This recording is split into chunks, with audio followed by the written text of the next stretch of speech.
Assalamualaikum warahmatullahi wabarakatuh. Terima kasih. Selamat pagi, selamat siang, selamat sore, selamat malam. Kita kembali lagi pada pelajaran PKWU di kelas 12 ini pada semester pertama. Materi kita adalah merancang perencanaan usaha kerajinan berdasarkan kebutuhan dan keinginan pasar lokal. Kita masuk materi kita pada perencanaan atau syarat perencanaan yang baik. Yang pertama harus dilandasi partisipasi. Ini maksudnya adalah jika kita membuat suatu rencana, sebaiknya ada unsur partisipasi atau unsur melibatkan orang lain dalam perencanaan kita. Selanjutnya yang kedua adalah rencana itu harus luas atau fleksibel. Maksudnya adalah setiap saat itu perencanaan kita itu bisa dievaluasi sesuai dengan perkembangan usaha atau situasi yang terjadi saat itu. Jadi hal ini bukan berarti rencana kita itu bisa dirubah-rubah sesuka hati atau seenaknya kita merubah-rubah, bukan seperti itu ya, tapi kita ada perencanaan yang matang sehingga rencana yang kita buat ini dapat menyesuaikan dengan situasi dan kondisi. Selanjutnya, perencanaan yang baik adalah harus berdasarkan pada alternatif. Alternatif adalah membuat atau menetapkan rencana harus ditentukan terlebih dahulu alternatif dari perencanaan. Maksudnya seperti inilah anak-anak ibu. Misalnya kita punya rencana plan A, jadi kita harus juga punya perencanaan plan B. Jadi apabila perencanaan kita plan A kita tidak berjalan dengan baik, kita masih punya cadangan rencana berikutnya atau cadangan inovasi berikutnya, demikian. Selanjutnya adalah yang ketiga adalah rencana itu yang baik adalah harus realistis. Jadi perencanaan yang baik itu tidak hanya baik di atas kertas saja, tapi perencanaan yang baik adalah perencanaan yang bisa kita praktekkan secara nyata. Selanjutnya perencanaan yang baik juga adalah perencanaan yang harus ekonomis. Seperti anak-anak ibu pahami, ekonomis adalah bagaimana kita merencanakan sesuatu tanpa mengeluarkan atau kita dengan pertimbangan mengeluarkan modal yang kecil atau modal yang tidak terlalu besar untuk mewujudkan perencanaan kita tersebut. Termasuk pada tujuan perencanaan. Yang pertama adalah menentukan suatu standar tertentu yang harus dipakai dalam melaksanakan semua pekerjaan, sehingga akan memudahkan dalam pengawasan. Yang kedua, menghindari atau meminimalkan terjadinya tumpang tindih dan juga pemborosan dalam melaksanakan berbagai pekerjaan.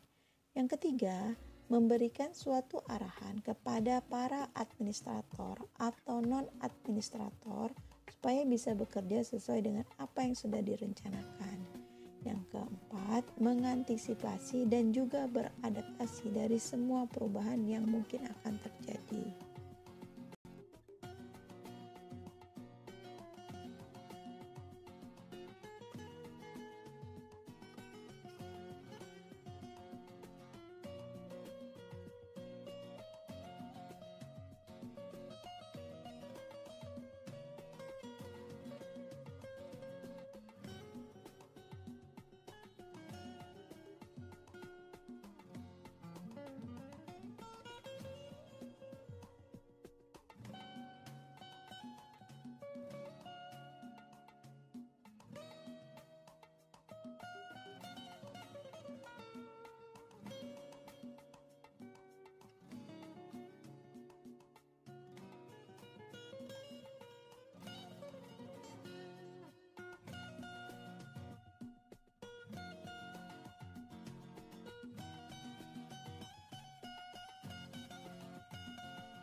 Syarat-syarat proses produksi. Jadi Produk kerajinan umumnya diproduksi ulang atau diperbanyak dalam skala home industry karena dibutuhkan persyaratan-persyaratan tertentu yang harus dipenuhi dalam proses perancangannya.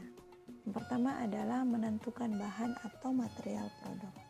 Jadi pada karya seni kerajinan, seorang pengrajin harus mampu menghubungkan bentuk dan fungsi sehingga karya yang dihasilkan dapat memenuhi fungsinya sementara bentuknya tetap indah.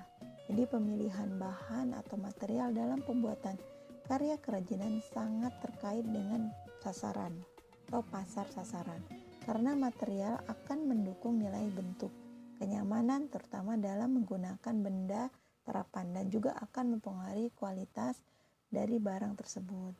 Bentuk selalu tergantung pada sentuhan keindahan atau estetika. Karena itu, dalam penciptaannya seseorang pengrajin harus menguasai unsur-unsur seni rupa seperti garis, bentuk, warna, komposisi, dan lain-lain. Selanjutnya adalah menentukan teknik produksi. Jadi, mewujudkan suatu produk kerajinan haruslah menggunakan cara atau teknik tertentu sesuai dengan bahan dasar kerajinan. Penguasaan teknik dalam berkarya kerajinan akan menentukan kualitas produk kerajinan yang akan dibuat. Jadi beberapa jenis kerajinan memiliki alat atau keterampilan khusus yang digunakan untuk mewujudkannya. Dengan teknik produksi kerajinan disesuaikan dengan bahan, alat, dan cara yang akan digunakan. Bahasan kita selanjutnya adalah macam-macam sistem produksi. Yang pertama adalah continue process, yaitu biasanya dikenal dengan proses produksi kontinu. Jadi pada sistem ini, peralatan produksi disusun dan diatur dengan memperhatikan urutan kegiatan dalam menghasilkan produk atau jasa. Jadi aliran bahan dalam proses atau dalam sistem ini juga sudah distandarisasi sebelumnya. Jadi proses ini akan lebih memudahkan perusahaan yang memiliki produk dengan demand tinggi sehingga produknya akan lebih mudah terjual di pasaran. Selanjutnya yang kedua adalah intermediate process, yaitu sistem produksi yang terputus-putus di mana kegiatan produksi dilakukan tidak berdasarkan standar tetapi berdasarkan produk yang dikerjakan karena peralatan produksi disusun dan diatur secara fleksibel dalam menghasilkan produknya. Untuk proses ini, perusahaan dengan produk yang musiman akan cocok, misalnya seperti perusahaan produk jaket musim dingin. Selanjutnya yang ketiga adalah metode produksi, yaitu produksi dapat dilakukan dengan metode tradisional atau modern. Metode modern atau sering juga disebut dengan metode ban berjalan lebih efisien dalam penggunaan waktu dibandingkan metode tradisional, sehingga sesuai dengan produksi dalam jumlah banyak, metode tradisional kurang tepat digunakan untuk